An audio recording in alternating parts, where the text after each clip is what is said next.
Have you ever stopped to ask yourself this simple yet unsettling question?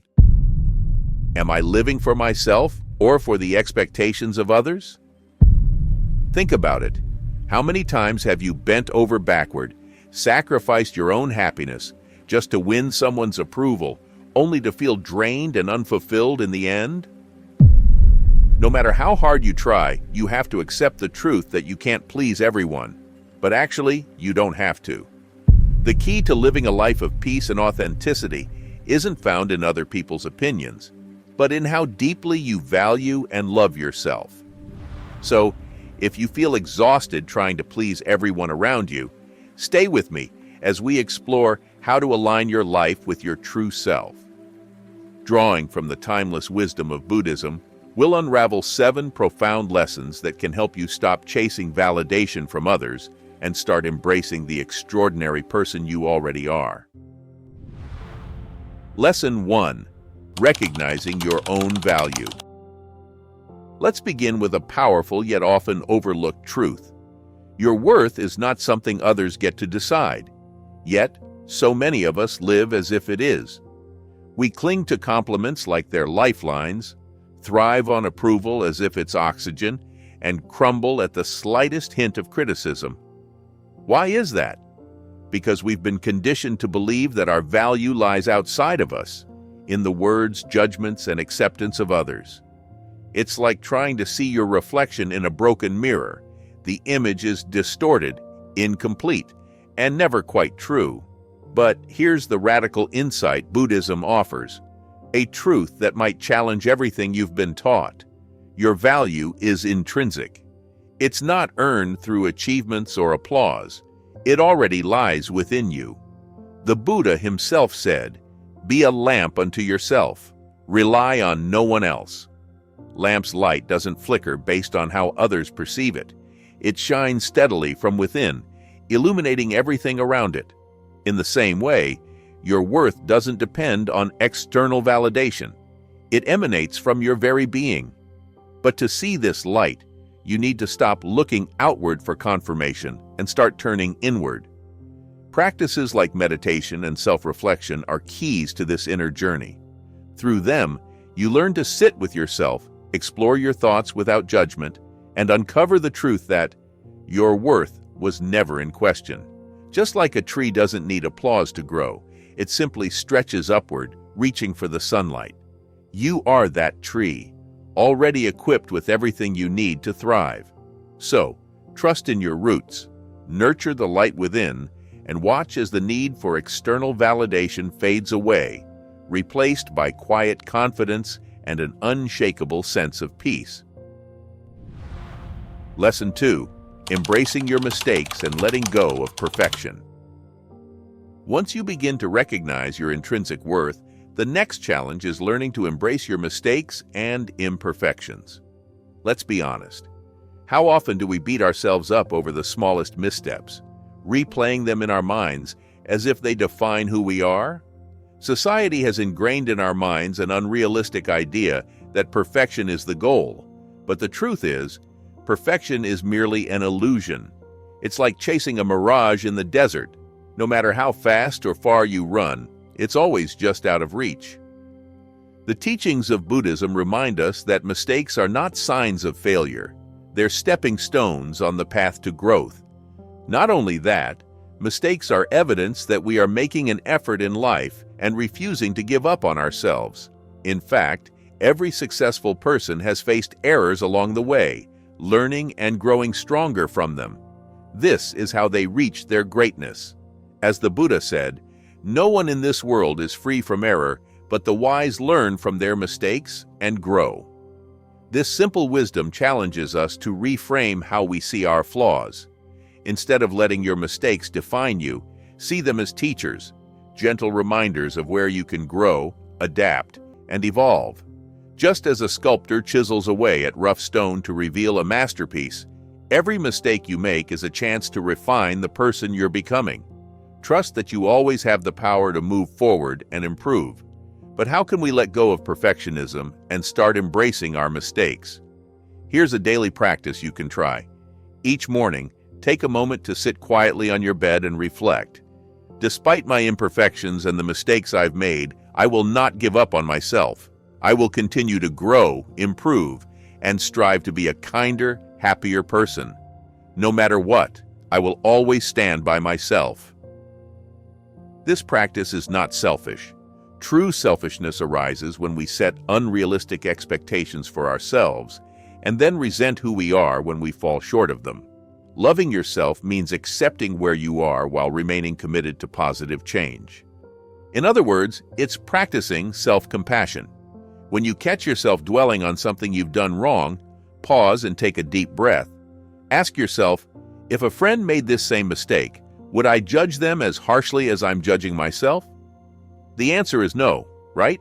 So treat yourself with the same kindness and understanding you'd offer to someone you care about. Besides, try this simple exercise. At the end of each day, write down one mistake you made and one thing you learned from it. Then, reflect on how that lesson can guide you moving forward. This practice not only helps you view mistakes in a more positive light, but also reinforces the idea that imperfection is part of being human. And that's okay. Remember, even the most beautiful lotus grows from the mud. Your mistakes are not evidence of your inadequacy. They are proof of your effort and willingness to grow. Let go of the need to be perfect, and you'll find that life becomes a lot lighter, a lot freer, and far more fulfilling. Together, let's learn to embrace our flaws as the unique brushstrokes of the masterpiece that is you. Lesson 3. Setting healthy boundaries. After learning to embrace your mistakes and let go of perfectionism, you may find a new challenge rising to the surface: how to protect your time, energy, and emotional well-being. It's one thing to accept your imperfections, but it's another to allow others to infringe on your peace because you're too afraid to draw the line. Here's a truth that may feel uncomfortable at first. Saying no can be one of the most compassionate acts, not just for yourself, but for others. Let's learn from Buddhism, which teaches us the importance of balance, the middle way, in all aspects of life. Boundaries are a vital part of maintaining that balance. Think of it like tending a garden. Without a clear fence, the flowers you've worked so hard to cultivate, your inner growth, your peace, could be trampled by careless feet. The Buddha's wisdom echoes this need for self-care. You yourself, as much as anybody in the entire universe, deserve your love and affection. This words reminds us that protecting your well-being isn't selfish, it's essential. Without healthy boundaries, we become like a candle burned at both ends, dim, drained, and unable to light the way for others. Or think of your boundaries like the banks of a river. They don't restrict the river, they give it strength and direction, allowing its waters to flow purposefully. Similarly, when you set boundaries, you're not shutting people out. You're creating the space to show up for them in a way that's sustainable and genuine. Imagine what your life could look like if you started prioritizing your own well-being, knowing that by doing so, you're becoming the best version of yourself, and the world around you will also change in the unexpected way that you have never ever imagined. So, how can we start setting boundaries in a way that feels empowering, rather than confrontational? Begin by identifying moments in your day when you feel drained or overwhelmed. Ask yourself, what am I allowing that is costing me my peace? Then, take small, deliberate steps.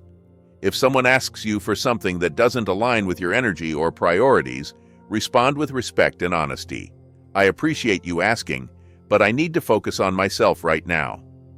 To make this a habit, incorporate a simple mindfulness practice into your evening routine. Sit quietly and reflect. Where did I honor my limits today? Where can I improve tomorrow?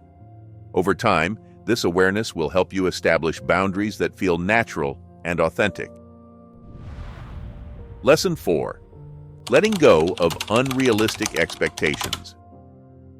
Now that you've set boundaries to protect your energy, let me ask you something.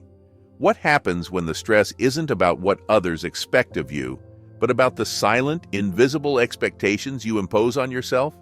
Sometimes, the walls we build around us aren't made of other people's demands. They're built from our own need for life to go exactly as planned. Ironically, those walls trap us in a prison of frustration and disappointment when reality doesn't match the perfect picture in our minds. However, Buddhism offers a liberating perspective. Freedom begins where attachment ends. The Buddha's teaching, "Attachment is the root of all suffering," reminds us that clinging to specific outcomes is like trying to hold water in your hands. The tighter you squeeze, the faster it slips away. Life is unpredictable, messy, and beautifully imperfect, and trying to control it only leads to unnecessary suffering. Letting go doesn't mean giving up. It means releasing the illusion of control and embracing the flow of life as it unfolds. Here's an analogy. Imagine you're floating down a river in a small boat. You can either grip the sides in fear, frantically trying to steer against the current, or you can relax, trust the flow, and discover the beauty of the journey. Similarly, letting go of unrealistic expectations is choosing to stop fighting the river. It's about learning to enjoy the ride.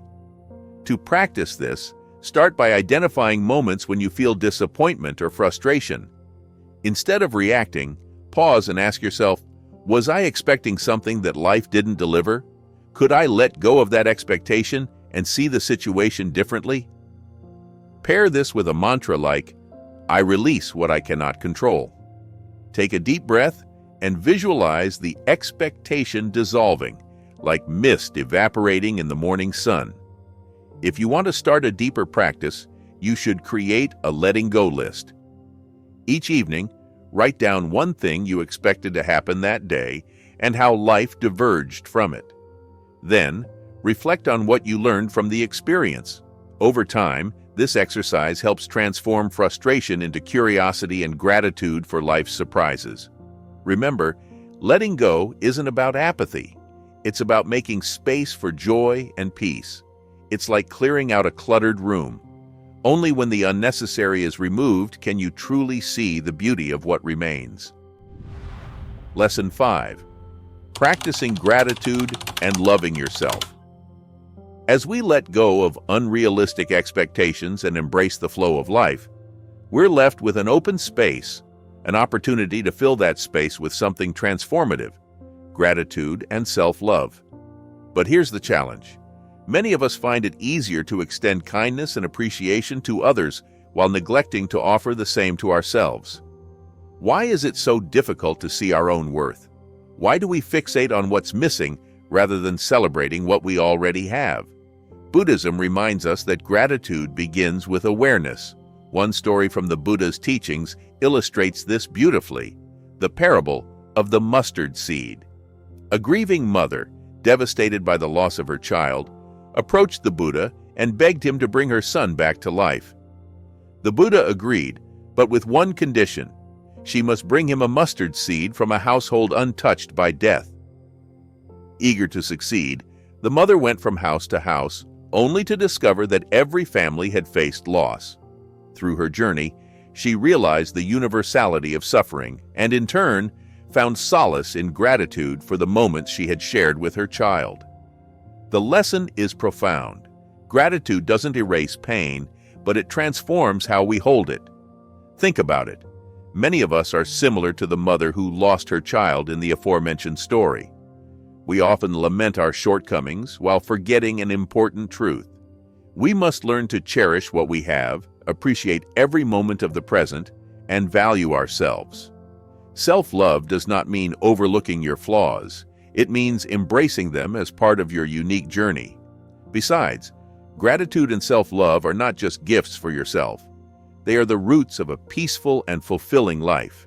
So, how can we cultivate gratitude and self-love in our daily lives? Simply, place a mirror in a quiet space and spend 1 minute each day looking into your own eyes. Say to yourself, "I see you, I honor you, I love you." Then add one affirmation of self-love. "I am enough, just as I am." It may feel awkward at first, but over time, these simple acts of recognition build a foundation of self-compassion. Lesson 6. Avoiding criticism to nurture self-love and compassion. As we deepen our practice of gratitude and self-love, Another essential step comes into focus, letting go of the habit of criticism. While gratitude teaches us to value what we have and cherish the present, avoiding criticism ensures that this positive energy is preserved and allowed to flourish. Criticism, whether directed inward or outward, acts as a subtle but powerful barrier to self-love and connection. Unlike constructive feedback, which is aimed at helping growth, negative criticism often arises from judgment, frustration, or comparison. When we criticize others, it creates a false sense of superiority, separating us from them and fostering division. This pattern inevitably turns inward, fueling self-criticism, which undermines our confidence, reinforces feelings of inadequacy, and makes it harder to see our own worth. Buddhism reminds us that compassion is the key to overcoming judgment, and this compassion must begin with ourselves. Imagine holding a delicate flower in your hands. You wouldn't crush it for not blooming perfectly. Yet, this is what we often do to ourselves and others through harsh criticism. To break this cycle, we must replace judgment with understanding and curiosity. Instead of fixating on flaws, ask questions like, "What can I learn from this?" Or, "How can I respond with kindness?" This shift transforms imperfections into opportunities for growth rather than reasons for judgment. Plus, practicing mindfulness can also help in this process. Each time you feel the urge to criticize, pause and reflect. What is my intention here? Will this thought or action bring growth or harm? By cultivating empathy, you can remind yourself of your shared humanity with others. Reflect on moments when you struggled and needed understanding rather than judgment, and extend that same grace to those around you.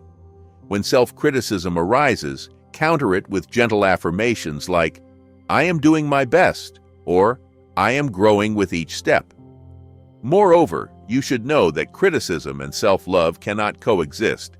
To truly nurture self-love, we must create an environment, both internally and externally, that supports growth, healing, and compassion. Releasing judgment doesn't mean ignoring mistakes or flaws, but approaching them with patience and the desire to improve rather than to condemn. By letting go of criticism, we clear the path for compassion to flow freely, fostering harmony within ourselves and in our relationships. This practice not only strengthens our capacity for self-love, but also enhances our ability to connect with others. When balanced with practicing gratitude, avoiding criticism forms a holistic foundation for inner peace and fulfillment. Together, these practices root us in the present, protect the progress we've made, and allow us to approach life with kindness and clarity. Lesson 7. Breaking free from the cycle of comparison. As we have mentioned in the previous lesson, comparison can lead to self-criticism, a barrier that prevents us from practicing gratitude and self-love. Sometimes you might notice a subtle yet persistent voice whispering in your mind, "Am I good enough compared to them?" This is the trap of comparison, a habit that quietly undermines your peace, convincing you that your worth depends on how you measure up to others. But here's the truth. Comparison is not a reflection of your value. It's a distraction from your growth. Buddhism sheds light on this struggle through the concept of tanha, or craving. This isn't just the desire for material possessions. It's the craving for validation, for being better, for the elusive sense of superiority that comparison promises but never delivers. The Buddha identified craving as a root cause of suffering, and his parable of the two arrows provides a profound lens through which to understand why comparison is so damaging. In this story, a man walking through the forest is struck by an arrow. The initial pain is sharp and unavoidable. It's the first arrow, symbolizing life's inevitable hardships. However, instead of focusing on healing, the man picks up a second arrow and stabs himself, asking questions like, "Why me? Why did I get shot when others didn't? Why wasn't I strong enough to avoid this?" This second arrow, unlike the first, is self-inflicted, representing the unnecessary suffering we create when we resist reality or dwell on comparisons with others. Applied to our own lives, The first arrow might represent any challenging situation, a failed attempt, a lost opportunity, or a difficult setback. These are natural parts of being human. But the second arrow is what we add on top of that pain. Thoughts like, why can't I handle this as well as they did? Or, why am I falling behind while everyone else seems to be succeeding? The first arrow is unavoidable, but the second arrow is optional. The Buddha's teaching here is simple, yet profound. While we cannot always prevent life's challenges, we can choose not to compound our suffering through comparison and self-criticism. This lesson invites us to reflect. What would happen if, instead of picking up the second arrow, we focused on tending to the first? By shifting our energy away from comparison and toward healing and growth, we can break free from the unnecessary pain we impose on ourselves. But how do we stop firing that second arrow? The key is mindfulness. When you feel the urge to compare, pause and ask yourself, what am I gaining from this? Does this thought help me, or does it only deepen my pain? By grounding yourself in the present moment, you can gently redirect your focus from the lives of others back to your own unique journey. To take this practice further, try the release and refocus exercise. Whenever you catch yourself comparing, imagine yourself holding two arrows. Consciously set down the second arrow by saying, I release this thought. It doesn't serve me. Then, refocus your energy on one thing you've accomplished or one strength that defines you. This simple shift helps transform the habit of comparison into a moment of self-awareness and empowerment. Nevertheless, you should realize that breaking free from comparison doesn't mean ignoring others' achievements. It means celebrating them without letting them diminish your own. Think of a forest where every tree grows at its own pace. The oak doesn't envy the pine, nor does the willow try to become the maple. Each tree thrives by embracing its unique nature and growing in its own time. Similarly, when you stop comparing yourself to others, you create the space to bloom fully into the person you're meant to be. Now, we've explored 7 profound lessons from Buddhism on how to stop pleasing others, focus on yourself, and truly love who you are. Take a moment to reflect on these teachings and extract the core wisdom to apply to your daily life. These lessons aren't just ideas to ponder. They're guides to help you find inner peace and true freedom. If you have any thoughts or personal experiences that you want to share, please write them in the comments below. I'm excited to read your stories. And if this content is helpful to you, don't forget to hit the subscribe button and turn on notifications so you won't miss the next video. Thank you for being here, and I look forward to continuing this journey of peace and self-discovery with you. See you in the next video.